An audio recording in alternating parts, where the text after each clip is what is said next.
100 g maslaca,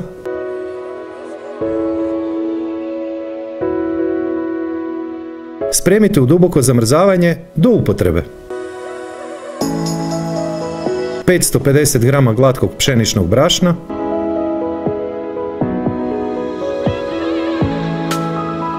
Digo suhi kvasac 7 g, 10 g soli, 10 g šećera.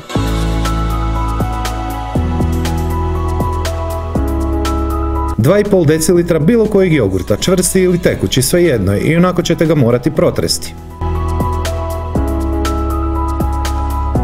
Pola decilitra ulja, znači 50 ml, 1 decilitar tople vode, znači 100 ml, koja će mješavinu učiniti mlakom. Dodajte polovicu brašna,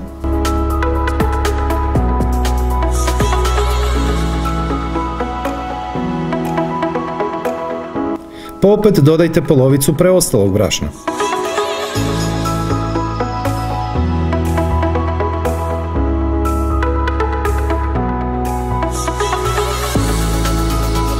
I na kraju dodajte preostalo brašno.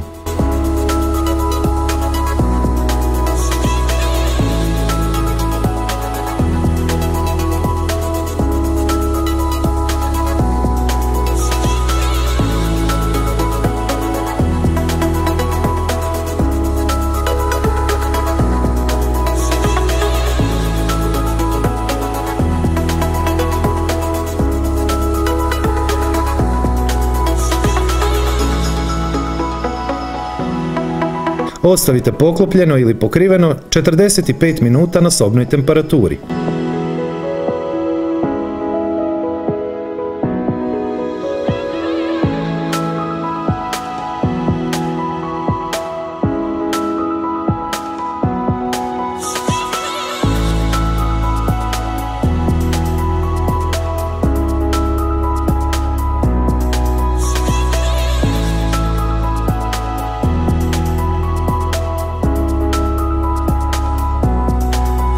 Promjer je 50 cm, a debljina oko pola centimetra. –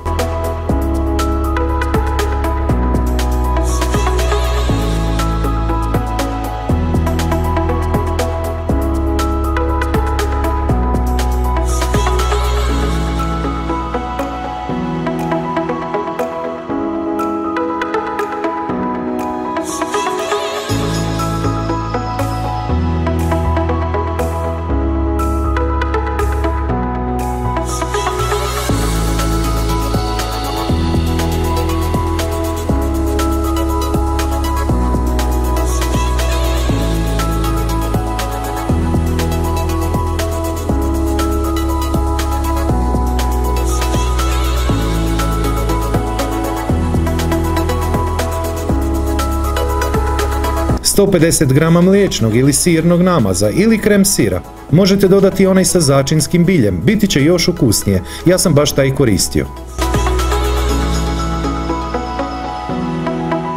100 g svježeg špinata, ja sam koristio baby špinat.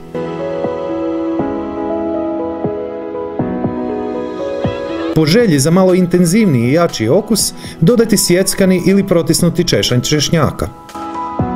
Papar po želji, malo soli,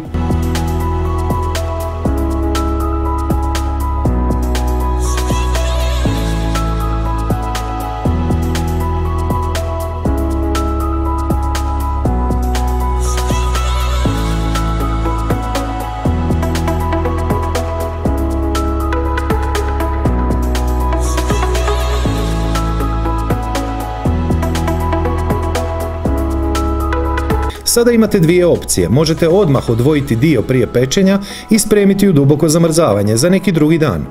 Ili još lakše nakon pečenja, kada se malo ohlade, spremite u duboko zamrzavanje i tako je još jednostavnije za konzumaciju neki drugi dan.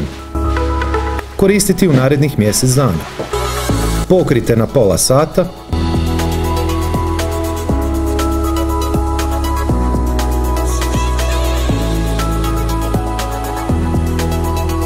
Po želji premažite razmočenim jajetom i posipajte sezamom. Peći 20 minuta na 210 stupnjeva s uključenim gornjim i donjim grijačem, bez ventilatora na vrući zrak. Ako ćete koristiti ventilator na vrući zrak, pecite na 180 stupnjeva, također oko 20 minuta, to jest do zlatno-žute boje. Ispod svakog mog videa je pisani recept, popis sastojaka, postupak redom po brojevima korak po korak, popraćen brojnim fotografijama, savjeti koje nisam rekao u ovom videu, pogotovo onaj dio oko zamrzavanja i preporuke za razne slične recepte koje bi volio da isprobate na moj način.